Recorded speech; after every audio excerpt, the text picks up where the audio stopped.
शुद्ध जी महाराज सुनकादृश्यों से कहते हैं, शौनकर से महाप्राज्ञा शिवरूप महामते, शृणु रुद्राक्ष महात्म्यम समासात कथयाम्यहम्। हे शौनकादृश्यों, रुद्राक्ष कोई साधारण नहीं है। रुद्राक्ष का तात्पर्य है साक्षात शिव। एक बार माता पार्वती भगवान शिव के पास विराजमान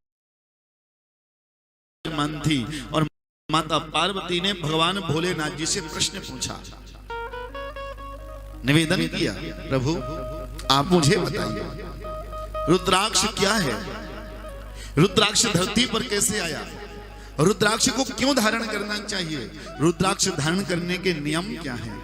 जिस पर भगवान भोलेनाथ माता पार्वती से निवेदन करते हुए कहते हैं, श्रूयतां तु महेशानि रुद्राक्ष महिमा शिवे, कथयामि तव प्रीत्याया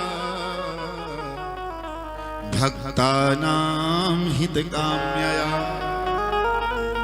हे देवी, जो भक्तों के लिए दिव्य औषधि है जीवन जीने का, वह रुद्राक्ष ही है।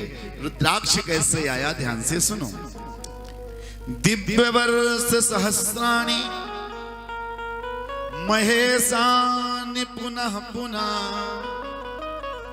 तपः प्रकुर्वतस्त्रस्त्रम्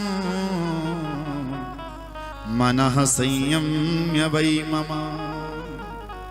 देवी, एक बार मैं दिव्य वर्षों तक तप करने के लिए मैं विराजमान हुआ और मैं तप कर रहा था। भगवान भोलेनाथ जी माता पार्वती से कहते हैं, जब मैं तप कर रहा, अचानक एक दिन लोक कल्याण के लिए, संसार के हित के लिए मेरे अचानक साधना करते करते आंखें खुल गईं। जैसे ही आंखें खुलती हैं, अचानक मेरी आंखों से आंसुओं का बूंद गिर जाता है। आंसू का बूंद, जैसे आंख खुले, जैसे आप अंधेरे में रहो, एकदम प्रकाश में जाओ तो आंखों से कई बार पानी गिर जाता है। हजारों साल तक जब शिव जी ने तप किया, आंखें खोली तो आंखों से आंसू बिंदु, अश्रु बिंदु गिर जाते हैं धरती पर। जैसे ही अश्रु बिंदु गिरे, उसी समय पुटाभ्याम चार चक्षुर्भ्याम पतिता जल बिंदवा, तत्रासु बिंदुतो जाता वृक्षा रुद्राक्ष संज्ञकः। देवी, जैसे ही वह रुद्राक्ष धरती पर गिरे हैं, उसी समय आंसू धरती पर गिरे हैं, उन्हीं आंसुओं के द्वारा रुद्राक्ष नामक पेड़ प्रकट हो गए।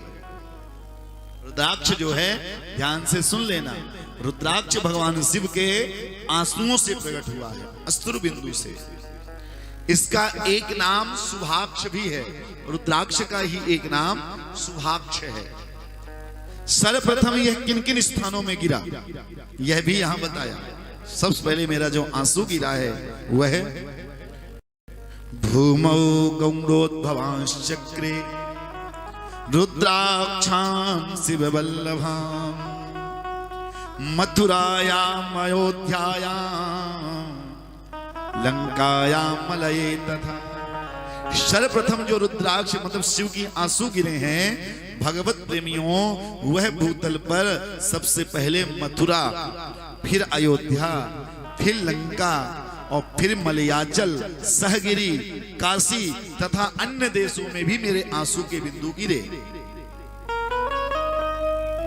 जिसमें कि जैसे यह बिंदु जैसे धरती पर आए, वहीं वहीं रुद्राक्ष के पेड़ प्रकट हो गए। मलयगिरी कैलाश में भगवान शिव थे, इसीलिए सबसे ज्यादा रुद्राक्ष नेपाल में पाए जाते हैं। सबसे ज्यादा रुद्राक्ष नेपाल में होते हैं। नेपाल के रुद्राक्ष बड़े ही सुंदर होते हैं। भगवत प्रेमियों, शिव जी कहते हैं, जब रुद्राक्ष मेरा स्वरूप धरती पर आया है, प्रकट हुआ है, रुद्राक्ष का पेड़ बना है, उसी समय धरती मां ने उसे ग्रहण किया और यह रुद्राक्ष क्रमिदुष्टम छिन्न भिन्नम कंटकैर्हीनमेव च व्रणयुक्तमृतं च रुद्राक्षान् षड्विवर्जये। देवी जो मेरा स्वरूप है, मेरे स्वरूप को जो धारण कर लेता है, मेरे उस रुद्राक्ष की माला से जो मेरा अर्चन करता है, जाप करता है, रुद्राक्ष की माला से आप किसी भी देवता का जाप कर सकते हो, किसी भी मंत्र का जाप कर सकते हो।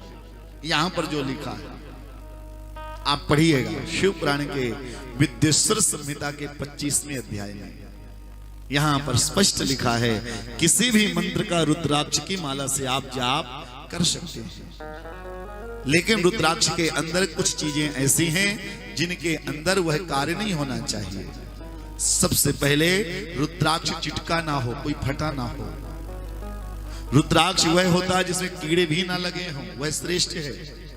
रुद्राक्ष का वह भी स्वरूप है जो उभरा हुआ, ज्यादा ऊंचा नीचा ना, एक बराबर होना चाहिए।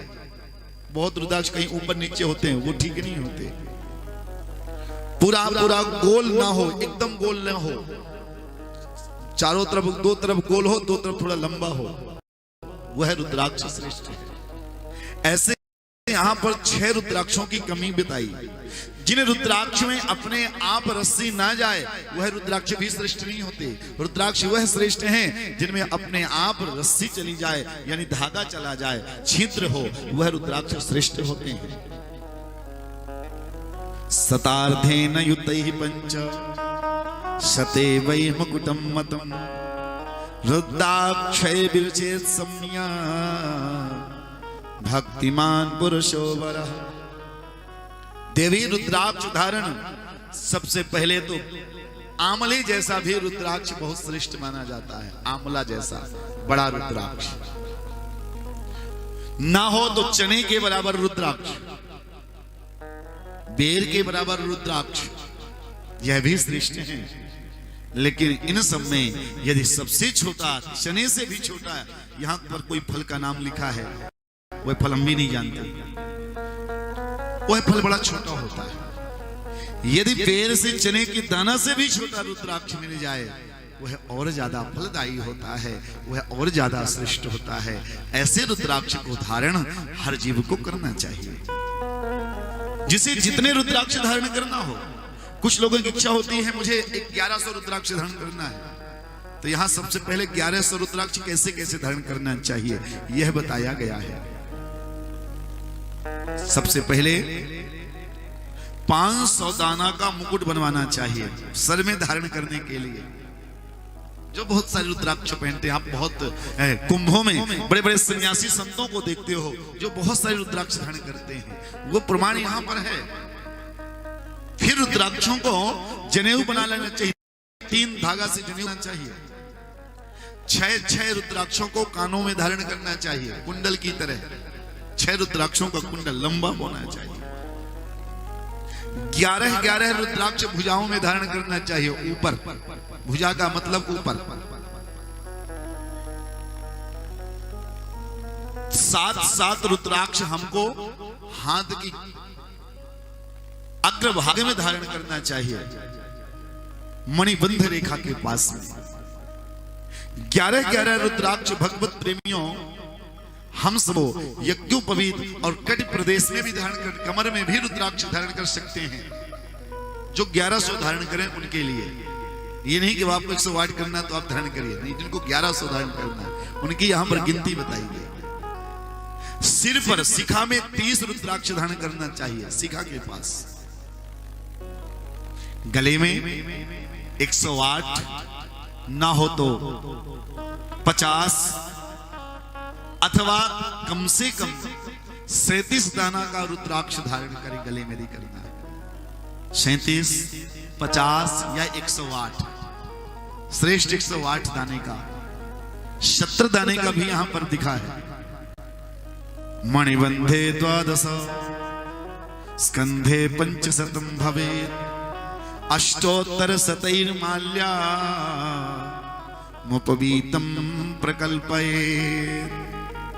इस प्रकार रुद्राक्ष धारण करने का यहां पर विधान बताया। पर रुद्राक्ष उसी को धारण करना चाहिए जो भक्त भगवत प्रेमियों मांस मदिरा का सेवन ना करता। रुद्राक्ष धारण करने का अधिकारी वही है। यहां स्पष्ट लिखा है। यहां तो बहुत चीजें लिखी हैं कि बहुत चीजें नहीं खानी चाहिए। माध्यम मांसम तुलसुनम पलांडुम सिक्रुमेव च लेशमांतंतकम बिडबराहम भक्षणे वर्जयेत् तथा। यहां पर लिखा है मांस, मदिरा, लहसुन, प्याज आदि को सेवन ना करें। सहीजन, लिसोड़ा, बिडवराह आदि का जो सेवन ना करे उसी को रुद्राक्ष धारण करना चाहिए। जो ये सब करता है और फिर रुद्राक्ष धारण करता है उसे बहुत बड़ा पाप लगता है। जो ये सब करता हो उसे रुद्राक्ष कभी धारण नहीं करना चाहिए, नहीं देना चाहिए। सर्वाश्रमाणाम वर्णानाम स्त्री शूद्राणाम शिवाज्ञया धार्या सदैव रुद्राक्ष यदीनाम प्रणवे नहीं। जो भक्त रुद्राक्ष को धारण करना चाहे तो सर्वप्रथम रुद्राक्ष को धारण करने से पहले उस माला को लेकर हाथ में भगवान शिव का 1008 बार नाम अथवा 108 बार नाम जप करके ही माला को धारण करना चाहिए। फिर उसे शिव को स्पर्श कराना चाहिए, शिव पिंडी को, फिर धारण करे। ऐसे माला धारण नहीं करना चाहिए, पाया हमने खरीद लिया धारण कर लिया, नहीं। पहले उसमें माला में भगवान का नाम लीजिए, फिर उसे शिव को स्पर्श कराइए, फिर धारण करिए।